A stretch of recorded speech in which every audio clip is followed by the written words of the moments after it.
Listen, Tyrell. I like you, I genuinely do. We've been through thick and thin together, you and I. But you're starting to run out of use to me. I'm gonna give you 2 days to find my gold, or get out of this city, and pray to every god you know that I will never find you. Because if I see you again, and you don't have that gold in your hands, I'll place you in the ground myself. Oh, look at him slink away. Finally alone.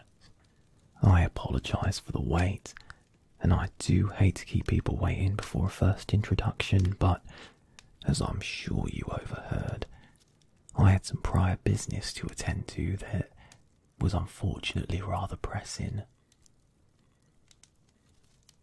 Thank you for coming. I had no idea who I'd be meeting when I sent my letter. I will say, though, I've been pleasantly surprised.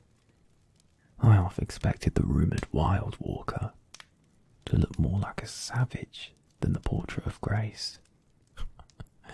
Oh, but I'm getting ahead of myself, I am. Terrible habit I picked up from a business partner of mine. Warren de Charles. I don't suppose you've heard of me, but remember the name. You just might need it later.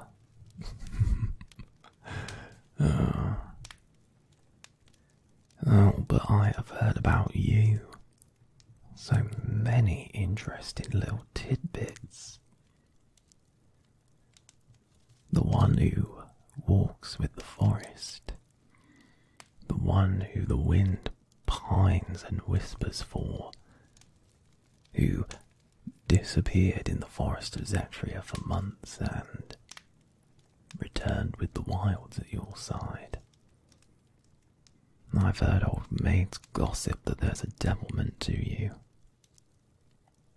And if that's the truth, well, I need someone with a touch of devilment to match my own. Oh, I hear all sorts of things, darling. All sorts of things. Apparently, they say that a forest devil gave you his power after you enraptured his heart. And if even one of the things I've heard about you is true, I think I might have just found the perfect match for what I need. That is, if I'm talking to the right person after all. Oh, now, don't you play coy. I'm sure your suitors must love that. However, I'm more of the fast but honest type. So I'll start by being honest. And I'll expect you to do the same. This city you live in, Runica. Tell me, are you one of the people that play the Lord Regent's little games, enjoy the sterility of law and order that he provides? Oh, good. Then to expound the situation with a slightly more detailed vocabulary, you surely must understand that the order that has been imposed upon this place is little more than a facade for enforced obedience. If a society's choice is between obedience and chaos, well, one must always choose the option that allows for the greatest freedom. Else what are we to become? Yet another thoughtless being that lives to serve the great machine that is this city. Another small cog in a great engine that never stops turning. What do you think? Rather eloquent, don't you say? I once shared a cell with a disgraced scholar, and he was more than happy to provide lessons on my vocab. infuriating person to be around, but I digress. Runica, the Lord Regent, the same people who burnt down leagues of Zetria. If I understand right, that's the forest you share a rather intimate connection with.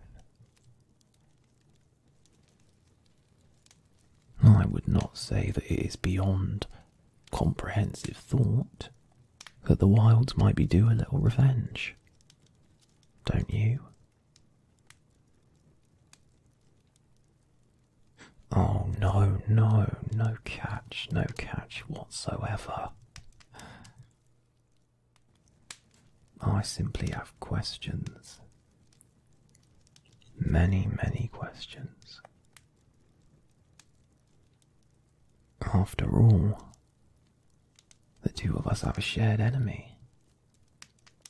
It's only right we work to build a shared rapport. And trust me, I certainly want to share a rapport with you. No one's still suspicious of me. I'm a businessman, you see. But I can also throw in a little bit of pleasure when I need to. You'd be surprised how quickly a city of smoke and metal falls to vice and immorality.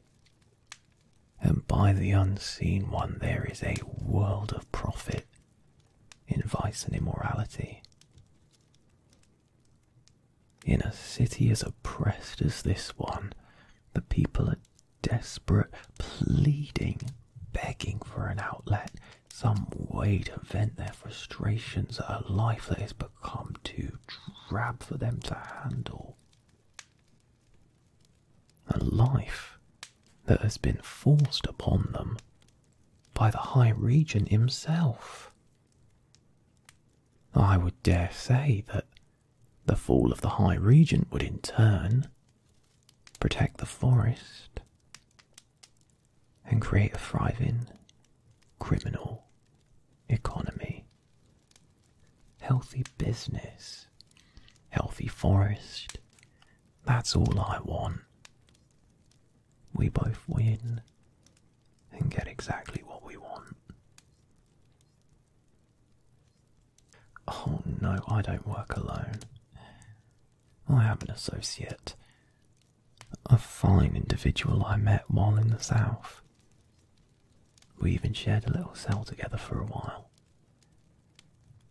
This business is half mine and half theirs, and while they keep things ticking in the south, keep the smugglers smuggling, the coffers filled, and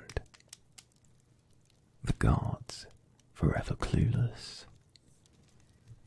I turned my attention to Runica, and I thought this city was perfectly ripe for me to establish a foothold here.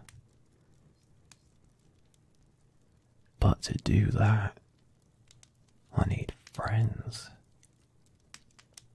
And more than friends. What I've done here so far is just the beginning. A simple beginning. A handful of horse races, the odd bit of smuggling, and protection here and there is nothing compared to the grand scheme of things. Especially not when the Regent has his never-ending crackdown on crime.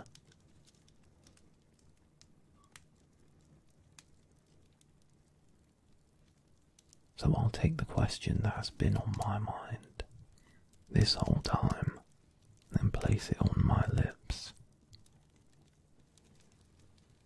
Is it true what they say about you? That nature bends to your will? And that you have the blessings of a forest devil whose heart you tamed? I'm sure the stories have exaggerated it, but where there's smoke, there's most certainly fire. do have the look of a wild rose to you. I could imagine you wrapping a demon round your little finger.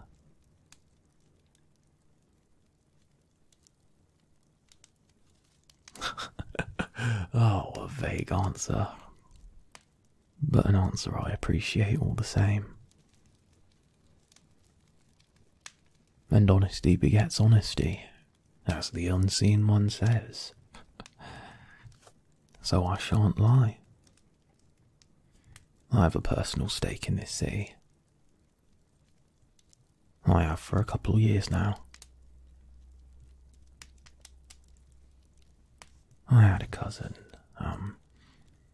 a bar hand down in one of the taverns by the factory district. About half a dozen summers younger than myself. The workers who went there said his voice was so sweet. When he sang, it calmed the patrons and stopped the fighting, no matter how high their blood was up. He lost his voice after the smoke from the factory started blowing through the tavern he worked at. 2 summers after, his skin had turned grey, then he could barely let out a rasp. And all the men who loved his songs left him without a helping hand when he couldn't sing a note anymore.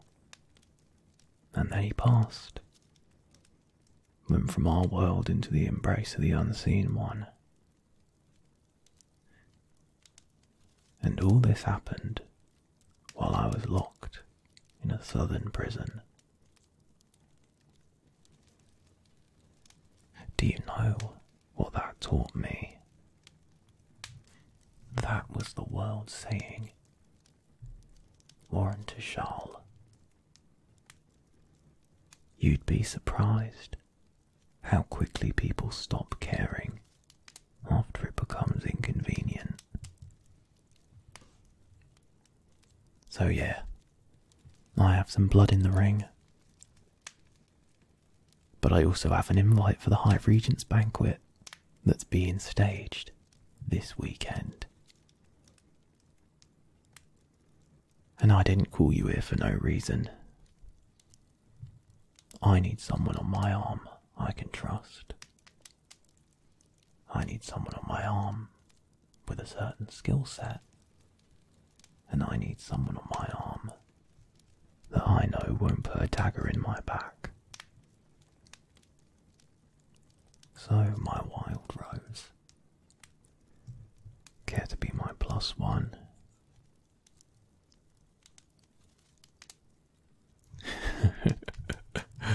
Oh, perfect.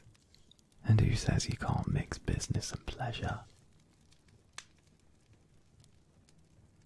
Well, how can you trust me? Well, you can't. That's the point. But at least I'm honest about it. Do you think any one of those nobles or the High Regent would turn around and admit they're not trustworthy? No, they'd string you along, play games, try and earn your trust oh so slowly, and then you're caught in their trap. And at least you know the devil you're dealing with. And from what I hear, you have experience with devils. So it's decided. We're going to a banquet. And you know what? We'll even buy you something nice to wear. If you're going to a banquet with me, it's only right you dress for the occasion. Pick any store in the town and choose whatever you want. I can get it for you on the house.